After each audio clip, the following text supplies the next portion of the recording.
Greetings, fellow travelers, and welcome to the Way of the Showman, where we, as always, view the world through the lens of showmanship. I am Captain Frodo, and I will be your host and guide along the way. And today, we continue on in a conversation. It is different from last time, but it contains three interlocutors, Ivar Hacksher, Jay Gilligan, and yours truly. And we met after the conversation that has come out in the last two episodes. The day after, Jay and myself went to Ivar's beautiful apartment in Stockholm, and after the day before, where I had recorded 3 episodes that you might already have heard about the creation of and process of Another Sunset with Jay Gilligan, and also both episodes that came out about Eric, where I was in conversation with Eric Aubrey, and also the conversation that Eric Aubrey, Jay Gilligan, myself, and Ivar Hacksher had the night before. All that was on one day. So as we arrived in Ivar's apartment, I felt a little underprepared. So in this conversation, it is wonderful to hear how not only that Jay picks up the thread and leads this conversation, but also I felt like I was getting to sit in with 2 friends, 2 artists who both respect each other. One artist who has worked his 80-year-long life in the field of education, but that somebody who thinks like an artist about education, and an artist within the field of juggling and within the field of circus, who has been in I don't actually know how long their conversation has been going on, but this way that the 2 of them talk, and the way that Jay asks questions and pulls the most amazing viewpoints and ideas out of Ivar, was just wonderful to see. When I felt a little fragile or whatever, sitting there in that beautiful apartment with all the art that Ivar has made around on the walls, as well as other glorious art, it was just very nice. And in this episode, more than any episode that I have put out, I feel like I too am a listener, just like you are. So I hope you will enjoy listening to this as much as I enjoyed participating only a little bit, but mainly listening. So without further ado, or adieu, or adieu, I would like to just jump straight into the world of ideas as presented by Ivar Hacksher and Jay Gilligan.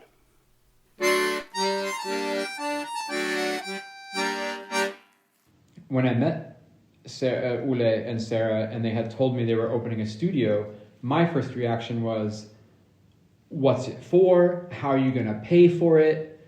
What's the structure? What's the organization? What's the idea? What's the business? Because in my mind, to have a studio in the city, the first thing that comes to mind is money and organization and business. Yeah. And their answer was absolutely, we don't know why we have a studio. We don't know what's going to happen here. And I kept pressing them, but why have one then? Well, we don't know. We just wanted to have one, so we're going to see what happens. And that was something I have a hard time relating to, because I don't necessarily feel I ever have that opportunity in my life much to just, hey, let's just get a studio and see what happens. Like, it's a pretty big deal. Yeah. And it's also not my personality. So then I was also thinking that thought compared to another thought, which was all of this intellectualization around art these days, and writing grants. And you write the grant and you have to say what you're going to do.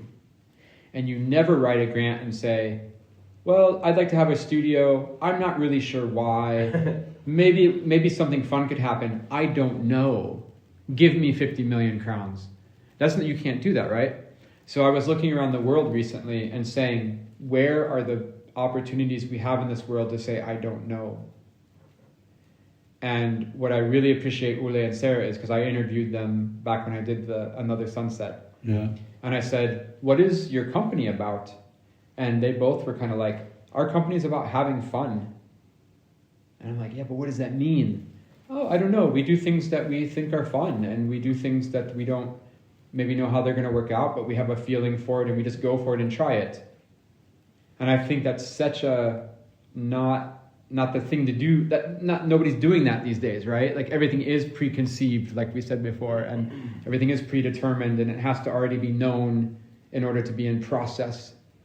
So that's a question: is where is the space these days for this thing of I don't know? Yeah. The good schools are these places. I can tell you, when one of the schools I was part in starting, there is a law in Sweden that there is a school law that says what a school shall have, and it says, among other things, that there shall be a plan. What is going to happen in grade 1, 2, 3, 4, blah, blah, blah. And when we applied for license to start this school, we said, we don't want to lie. All these schools all over the place, they're just telling fucking lies. They give you a program and they don't fulfill it. Because what happens in the classroom is what happens in the classroom. So could we maybe have an agreement here that we give you a report of what we have done, not of what we are going to do? And this board of politicians in Södertälje, they agreed on that. And for 5 years we worked without a plan. And after 5 years they forgot to check for the reports. So it just went on. So it was in a way a place where whatever happened could happen. That's one thing. Another thing is Paris in the 20s, where Gertrude Stein had this home where they met all the time. And anything happened, these guys just met there.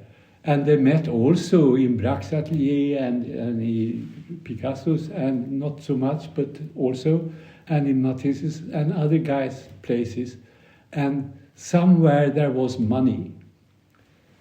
In Sweden, in the early 20th century, there were guys, real mecenates, who provided for Strindberg or for some of the painters, and so they provided. What you could also say, they invested in artists. In that time, art was not a market price thing. It was rather a bourgeois possession. I guess that, I don't know this, but I guess that both Olle and Sarah come from comfortable economies. Come from comfortable, I don't know if they, not for sure that they have a comfortable economy, but I think they feel safe in the world of money, whether they have money or not. Yeah, no, that's a great observation. That could be true. I know a little bit of the financial details of some recent history, which has been pretty rough, but yeah, maybe the overall momentum of their lives have led them to this. Like Frodo was saying yesterday or today that, because I was talking about being an independent artist and hustling since I've been 15 years old to get gigs, and you see the next show, you don't know where it's going to come. And Frodo said he finally accepted that next year, even though you don't have a ton of bookings, you will be okay, and you will get bookings, and if you don't, it's going to be okay. And I could never shake that feeling of like, I have to get gigs.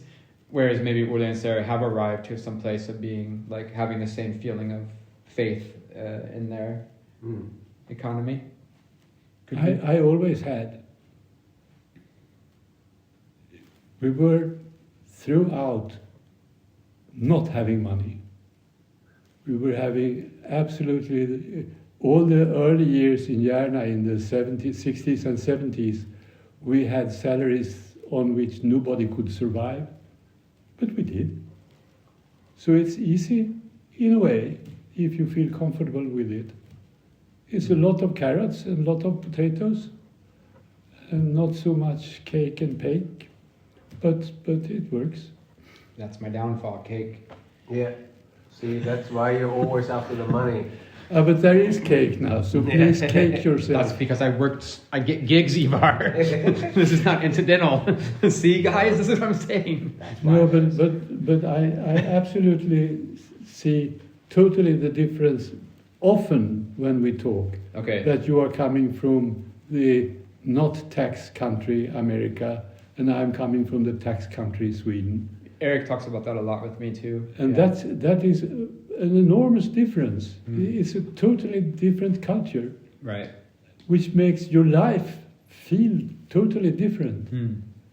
And this, yeah, and it's also interesting because this security that somebody will catch you when you fall, if you have that, whether it is through family or whatever that net is, and then to know, because I'm Norwegian and I know that if I got sick, well, I had cancer when I was a child, that was taken care of. Yep. And there was never a point where anyone was going to say, oh, you're gonna have to sell your house, which is a genuine reality that families where both parents and grandparents sell their house to try to save someone they love. Yeah. And you do, because it does not become an option, and that the Americans still think, yeah, well, but health, it's a service, the doctor needs the money, and I'm going like, even normal people that I think of like, this is someone like me, and then you talk to them something like that, and you go, we are so fundamentally different, and having that also allows for that space that I was talking about yesterday of parents, the proto-parents in the paleo time or in animals, allowing their children the safety to play, and that the most beautiful things can come from this place of safety. I don't know if that's genuinely true, because you also something beautiful things, Viktor Frankl and the stuff that he found in the concentration camps. Beauty can be found anywhere, but there's a general thing for a society. It's more likely that there's going to be something beautiful coming from that sense of safety. I think there's another aspect to say about this where's the place for I don't know, and then this is really good observation about financial security, to have the space, as you're saying, to take a risk and to fail. But it's also, I think, has something to do with modern times, internet, social media, whatever. But again, I go back to, I interviewed this guy named Shirt from New York a couple years ago, actually about the color juggling stuff. He's an artist, and he was doing an art project where you could call and talk to him for an hour. So I called and talked to him for an hour, and I tried to ask him about juggling and things. It didn't go anywhere because he was just stuck with the novelty of it, and he was asking me, oh, what do you mean by juggling? How does that work? Do you do chainsaws?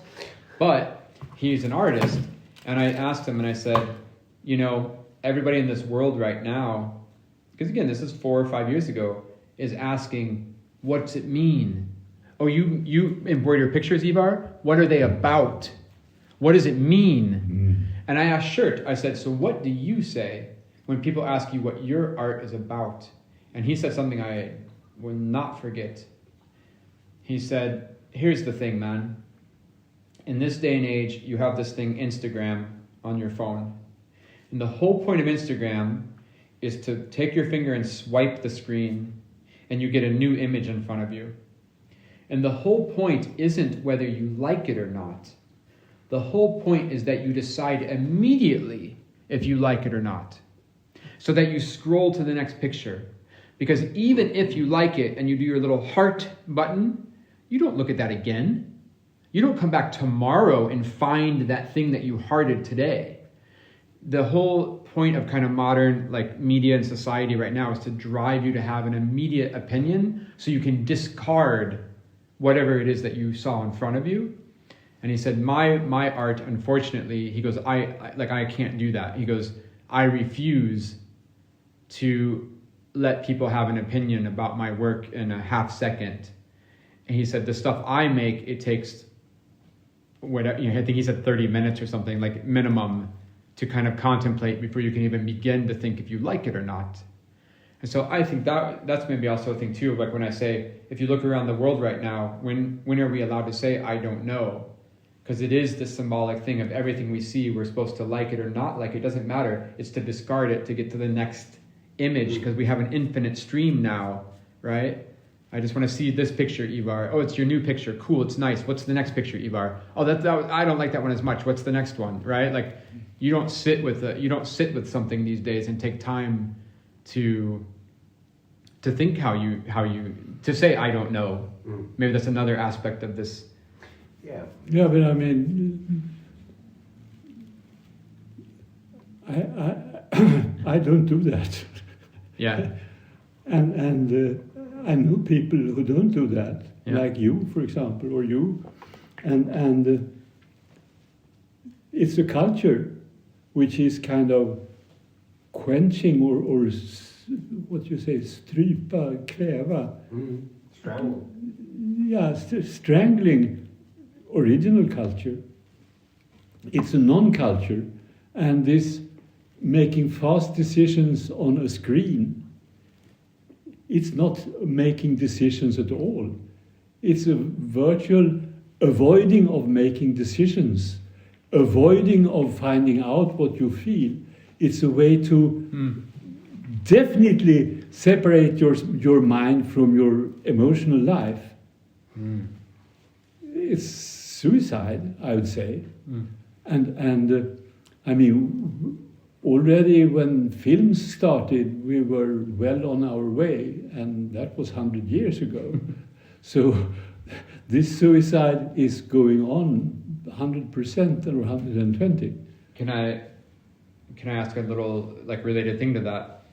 When I hear Marie-Andre talk about her work in the PhD program, one thing I've heard her talk about this idea of artistic research, we don't have to get stuck on definitions of words, but one thing I really hear from her, which I wonder if I understand correctly or if you've heard her talk about it, is that she feels a relief being in the program because she doesn't have to produce a concrete result all the time. And because I asked you the difference between how you might feel about your work and Eric and his PhD, and you said, well, in your life, you're always looking for that angle that's making it into a reality of a certain form. Whereas Eric is a little bit more open-ended in his ability because he's in this financial framework of the PhD. So Marie-Andre, she talks about this idea of like, artistic research is so nice because I don't feel the pressure to kind of have to always define and... or do I get that wrong? I astound because whenever I meet her, she is in need of time because she has to produce this or that end. Okay. Almost in panic. And now she has to present something on the 1st of June, and the whole family life is shivering. She has to do like a presentation or something? Yeah, she has to give in a paper. Oh. It's not a presentation this time. I see. Presentations, she's absolutely all right with. Doing this, which she did in this costume, which I really don't like. And I mean, I can relate to having to turn in papers. I mean, that's like, a different thing. But I never heard that she felt free because it's so open. Well, I don't think she ever said that to me, but that was my interpretation. She was saying she really enjoyed because in artistic research, again, I hate these words, especially among us, because who cares, but... Yeah, but that is what it's called. They're both taking a PhD, so you might as well call it artistic research without a caveat, because well, so 5-year grant. So inside of that, that's true. So inside of that, even when you fail, you. But this was Eric said this yesterday. Okay, yeah. So as far as I understand it, he is looking at his artistic process for how he created the ghost boxes and how he created and he's making, so that's one way, he's looking at his artistic process and how that can be used to create new work. So he's exploring an art practice to create work, but the work that he creates in the end, like it's so open what that work is going to be, and it doesn't have to be a work that is astounding by any measure or so. You just have to go through it as a sort of proof of concept or so, but it's not so the work in itself, and what is the most valuable bit about it, which I find attractive, is the exploration itself. So it's trying to formulate the words to describe how do you actually come up with these new different things. And through that he has found these key things of architecture, and juggling is the same in this way through these particular examples. So he's using many, but he is in a sense just describing an art practice that will lead to a certain type of work. But there is doesn't be that he does in the end and then he needs to sell 5,000 tickets to prove that it was valuable, or that an artist will look at it and go, oh yeah, this is a better method than Ivar Hacksher uses here and that Picasso used there. So this is now it's a superior new method. It's nothing like that. And this must be somewhat sort of reassuring that you don't have to quite prove yourself in that way, because describing the process in depth is the task. And that's interesting. Yeah, the world, as we said yesterday, the world as such, the evolution as such, forces us to become conscious about what we are doing. And in original days, the knowledge about art was in the academies, and the creation of art was in the art universities. And it was no question about research at the art academies or art universities or whatever they call them, konsthögskolorna. They were supposed to make sculptures or paintings or music or whatever, and then there were the academics that watched that. And in a society which works as a society, that could have led to cooperation between academic students and artists, which would have been so interesting and so nice, because Eric and Marie are both artists, and of course it's interesting to follow their minds, but in a way it's a waste of time that they don't create. Yeah, well, and that's also like, but they have, hopefully then, what they have done is that they're spending 5 years developing in an intellectual way what it is that they do, and hopefully they can take that out with no sort of comparison. Steiner was first a doctor of philosophy, and even before that, when he was doing the works of Goethe, he was still in a very intellectual way, but in a living kind of way. But up until 1900 or so, he was mainly expressing himself through philosophy and technical language in many ways. And then he, around the turn of the century, he opened up and started to talk in different ways. And that means that it has opened up the work that he did, that you can penetrate it from philosophy, a deeply well-argued way, or you can come to it from an artistic way, or you can come to it from many different approaches that he later on talked to. But he has an actual epistemology, like a theory of perception, like how does man acquire knowledge of the world? So he starts kind of right there at the bottom and then builds it up.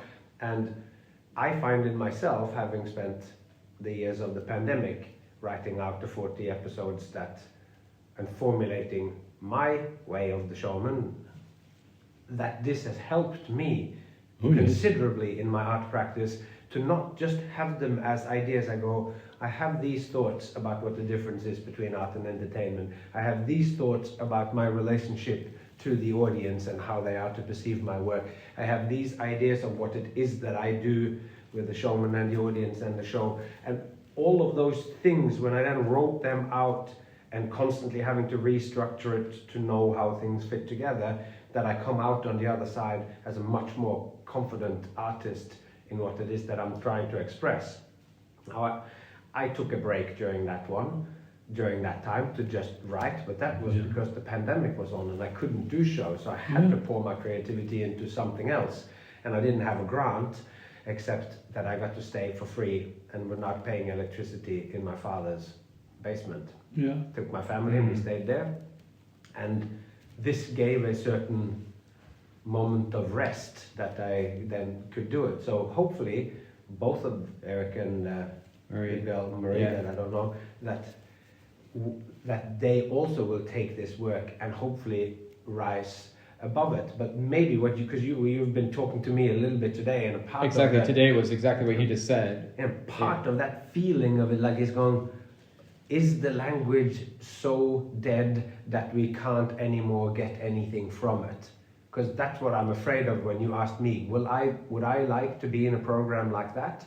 And I don't know if I would, to constantly have to be within the academic requirements of the, I don't know if that is my way of expressing myself, I think there are different ages also.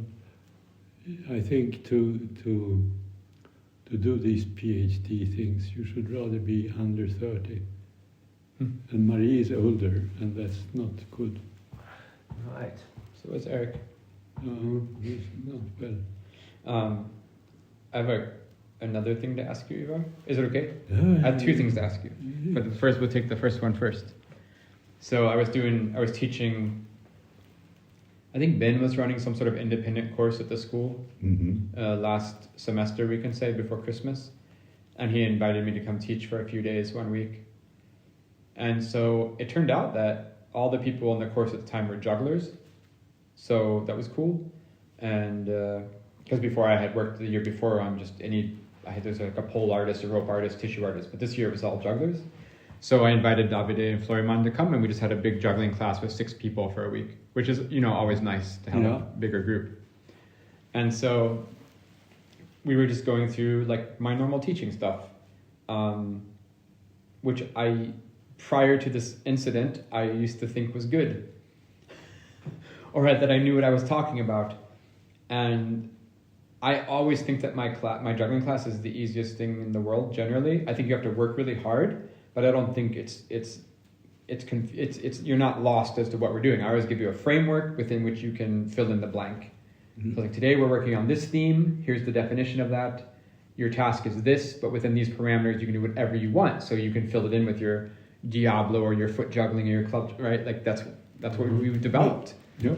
And so I also think that over the years of teaching, I've gotten quite a list of what I call tools in my toolbox to share with the students of like, hey, if you're stuck, here's a bunch of ideas to get unstuck. So here's the thing that happened. So there was a girl there, and I said, okay, everybody, we're going to take your sequence, and you're going to, at some point in the sequence, you're going to take something and just repeat it in a loop 10 times, and then in another part, you're going to, who cares, jump in another place, whatever, right? So it's there's concrete tasks, but you still have to fill in the blank. I don't think that's hard work. I mean, it takes concentration and effort and sweat, but like, it's straightforward. So this girl, we work on it for 5 minutes. You know how it goes. Oh, you have 6 minutes. And she comes and she's like, I don't know what to do. And so then I go, oh, okay. And I repeat the assignment again. It's like, yeah, I understand what you said, but when you said like pick something and like do it 10 times in a row, like I don't know what to pick. And I'm like, oh, but no, that's fine. You can pick anything. It can be the first thing or the second thing. Like I could list all the things in your routine, but like pick one. And she's like, yes, but I don't know which one to pick. And then I'm like, and I keep thinking, it took me a while to realize that like what we're drilling down to is that moment of creation, Frodo, right? That we keep kind of dancing around. And I thought I had all these tips and tricks to confront that moment. But it turns out I don't. Because at the end of the day, I could tell the girl which thing to pick to repeat. Right? I could do that decision, but she needed to do it. And she just kept saying again and again, but I don't know what to do. And I would give her examples of what to do. I would tell her to look at the other students. Do you see what I mean? Yeah, but at the end of the day, she could not pick, and I was speechless, because what can you do? Because you can't do it for her. Yeah, and you can't do what you should do. So you could tell her the story about what you should have done 70 years ago, where people were not so frail and weak as people are today. And 70 years ago, if I would have been the teacher and you would have been the student, and you would have come to me and told me, I don't know what to pick, I would have said, get out of this room! And then you would have been very shaken and going out crying, and you didn't know what to do, and the next morning you would absolutely know forever what to do when you don't know what to do.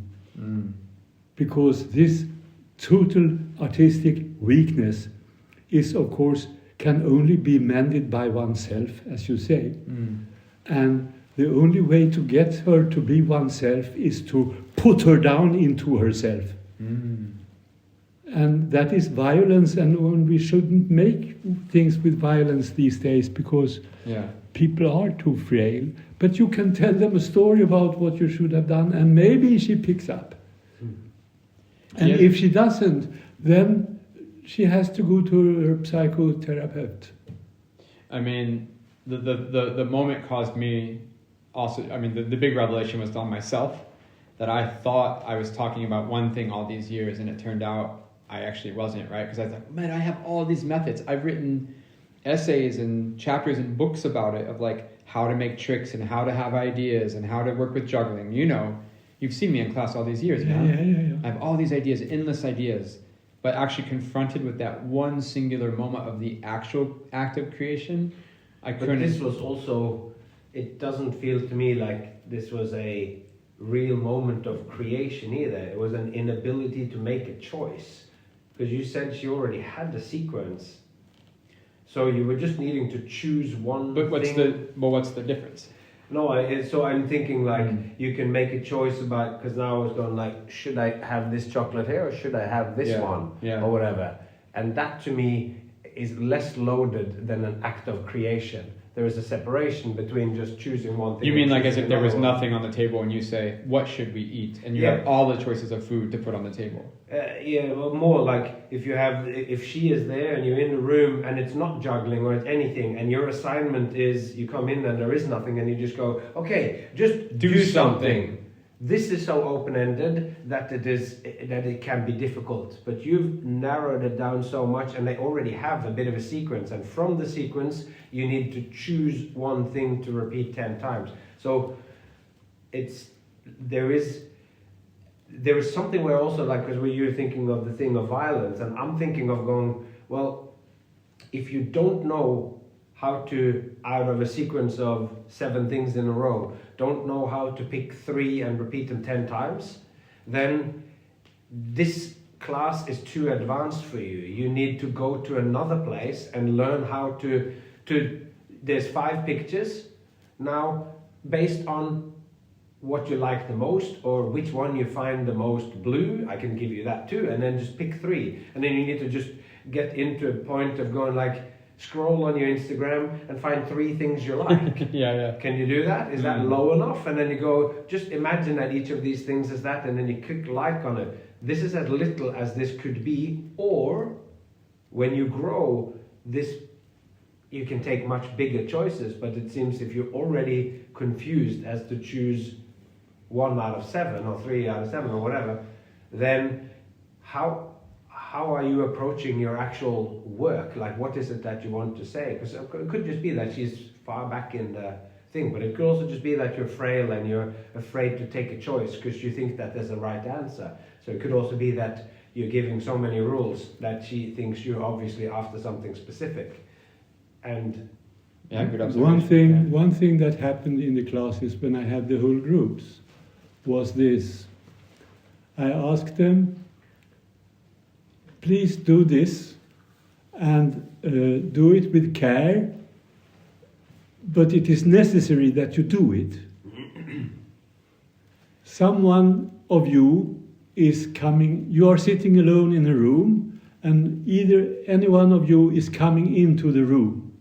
Does it make you glad, afraid, sad, disturbed?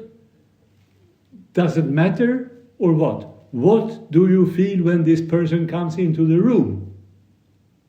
And you shall not be unawares about your emotional relation to your friends or to your colleagues or whatever you call them. You are going to work here for 3 years together, and if you don't know what emotional relation you have to each other, you are going to pestify the whole place. So please do this. And we never talked about it again, but all understood. And this girl, of course, people are emotionally blind or deaf or whatever you call it.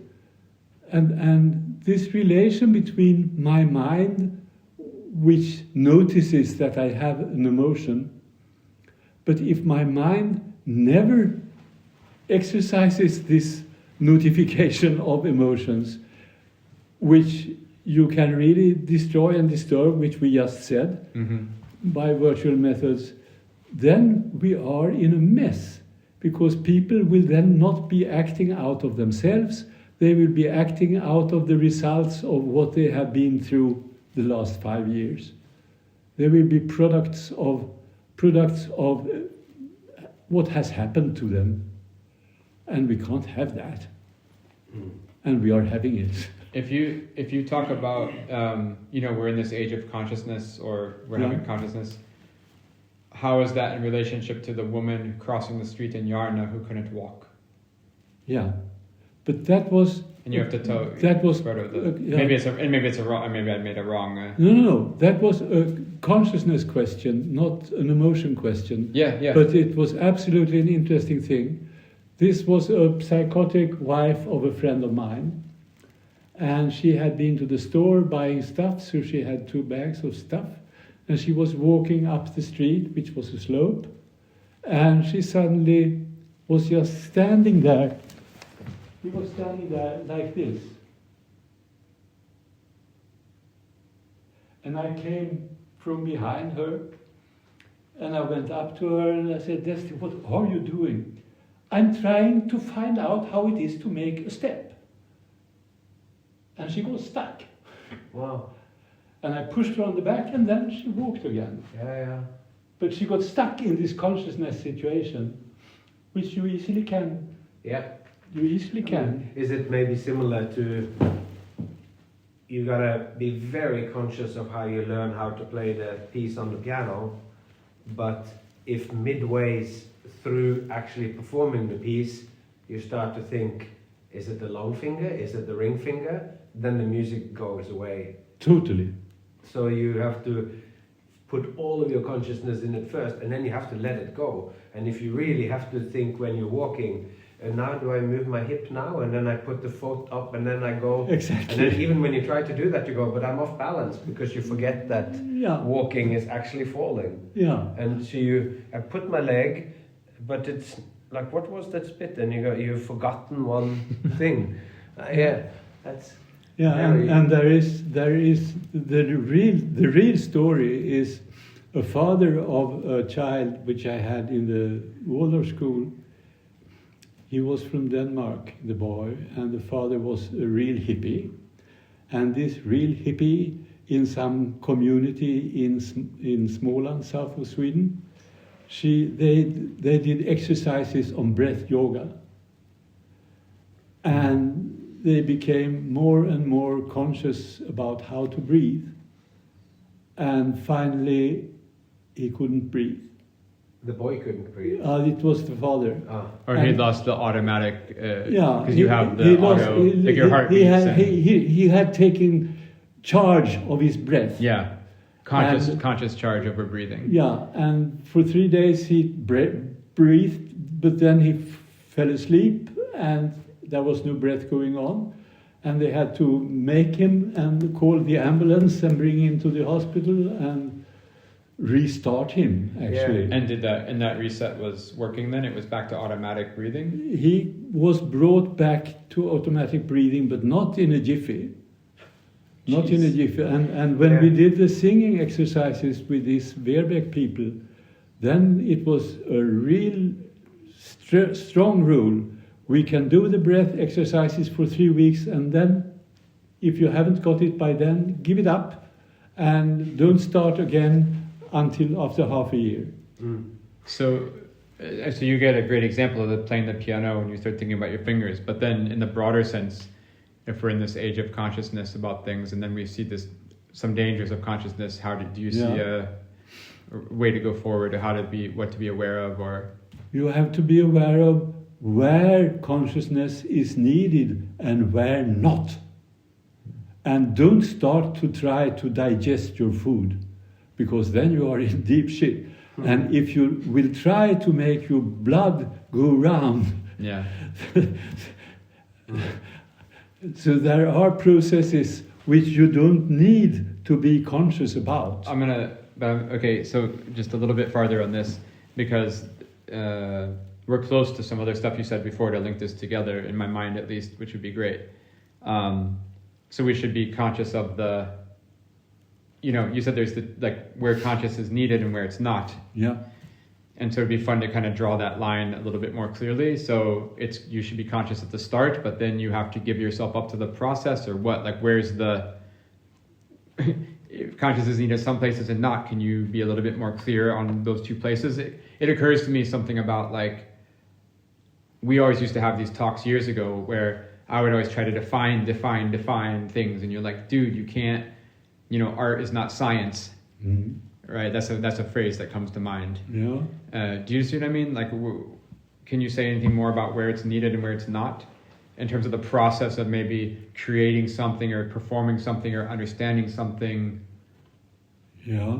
Like, I would say this is news, so I will blah blah blah, kind of. But what I thought, even in the beginning of your question, was that the consciousness about what happens in me should be someone else's consciousness. What does that mean? That means that there are good medical doctors. They are conscious about my breath, about my digestion, about my blood circulation and heart and all. I see. And the consciousness is in its right place when it is by someone else. That was the first thing I thought. Okay. But then we have also been talking about clean art. And then we said, of course, when you are a juggler, you can also have music, or even move on the floor and have some dancing. But you should be conscious about what you are doing. What you're working with. Yeah, what tool. The elements that you're working with. Yeah, the elements, or the artistic tools, or whatever you call them. Yeah. You should be conscious about that. And there is no limit to that. Like if you're juggling and you go, oh, I'll just do a little movement along with my juggling, but like pretty soon, actually that movement it's dance. And you don't know that you're dancing. That's like a little bit because rough sometimes. Because it's then the movement is not conditioned by the juggling, and then it's an addition. And what do we think about additions in art? In clean art. We don't like that. Yeah. But of course, the throwing and catching conditions also movement. And I just saw this sequence is the parade where West runs through Stockholm doing things. I was so happy. You should see it. It's beautiful. It's like the guy who walks with 3 balls in New York. Oh, Michael Motion. Yeah, Motion. It's like Motion's walk in New Yeah, York. right. The same sense. Right. It's great. But there are. So then we can name things like breath and walking and heartbeats and kind of all these automatic, and playing the piano with the piece where we don't want conscious to get in the way, consciousness to stop No, but the us. piano thing, I think, is a great example. I had this Norwegian friend, you might know about him. It's one of the Smith brothers, Didrik Smith. He's a brother of Jürgen Smith. Oh, yes. Yeah. Okay, Didrik Smith, the brother, was a musician. And he told us about how he did. And it is such a good way to learn to do things in art. He played piano, and when he studied a piece to make it presentable, he did it as slow as he could do it. And as fast as he could do it. Yeah. And he went from this to that, from that to this, from that to this, until he found his tempo of doing it. Yeah. Because there is a personal tempo.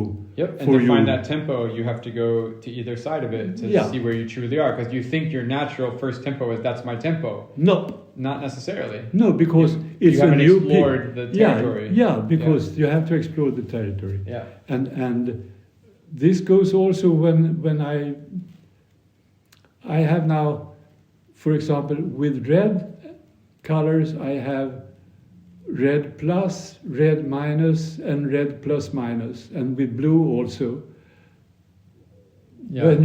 When you should find out which blue you really mean, I mean, to explore the Yeah. world of colors, it will take years. I will never get there. I started far too late, but at least I have got a notion about what it is all about. I mean, you can do that same. It's really fun. Not with only ambiguous things like what's my natural tempo, which isn't really an absolute value. It's interpretive, and also should it be more blue or red? That's also a subjective thing. But you can tell students and go, okay, everybody, put your arm out straight, make it nice and straight. Okay, now everybody, make it more straight, and they will. Yeah. And then you say make it less straight, and they will. But like if you say make your arm straight, then it should be an absolute value, right? If you say make it more straight, and like okay, and that's kind of fun. You should put more tension into it somehow, yeah. Sure. Or lots of times make your arm straight, and they do. I say make it more straight, and they do. Yeah. Like there's even an actual movement. Yeah. And that's the consciousness of what we think is our baseline And versus I the reality of the so baseline. Yeah. So my end answer to your question, where is the limit, is reflection. You have to do the reflection thing. Yeah. You have to look back to what you did, or look back on what you did. We are talking about eating or throwing balls or making music or whatever. That Patting conversation I kids. had or the Yeah, interaction. yeah. Just you watch what you did, and you will know whether or not there is a need of a special study, or if you just watch it next time again and next time again and next time again, whereby it will correct itself. And there are areas which you will find by reflection. There are areas where you would like to stop and go in and start watching more and become more conscious by exercises. And so that's really close to one thing I wanted you to tell Frodo about, of your kind of thinking, or share with him, because I've benefited so much from it, and it's really maybe closely linked to something me and Frodo were just talking about over lunch. And what kind of exciting topics that myself and Jay Gilligan talked about at lunch, you will find out in the next exciting episode of The Way of the Showman, leaving you on that colossal cliffhanger, just like that. And it's interesting in listening back to this conversation, which I listened to as much as you, as I said, it felt like I was also discovering the topic. What is it that we're talking about here? And it felt like, even though we talked about lots of different things, that the idea of choice and making intentional choices, that this is one of the ideas that lies and underpins it all, which then, without with risk of spoiling it for next episode, we are going to be talking more about intention. And this actually, what we're talking about in this episode here and in the next episode, and then in the two following ones where me and Jay continue to explore this, the idea of intent in abstract or concrete, or in the different kinds of disciplines of art, how this could be a key to understand what it is that makes certain abstract pieces very evocative and others feel quite empty. So we're going to explore this over the next few episodes, and meanwhile after that, it would be great if some of you clicked on the links on the show notes just below and get yourself a t-shirt. Why don't you buy a t-shirt for yourself, or a hoodie, now that at least the Northern Hemisphere is going into a bit of a autumny winter. Put that nice hood up around your face and head out into the dark and sport the illumination of showmanship on your back as you go. That would be very wonderful. And until I see you walking ahead of me with that hoodie on the back, all I have to say is take care of yourself and those you love, and I hope to see you along the way.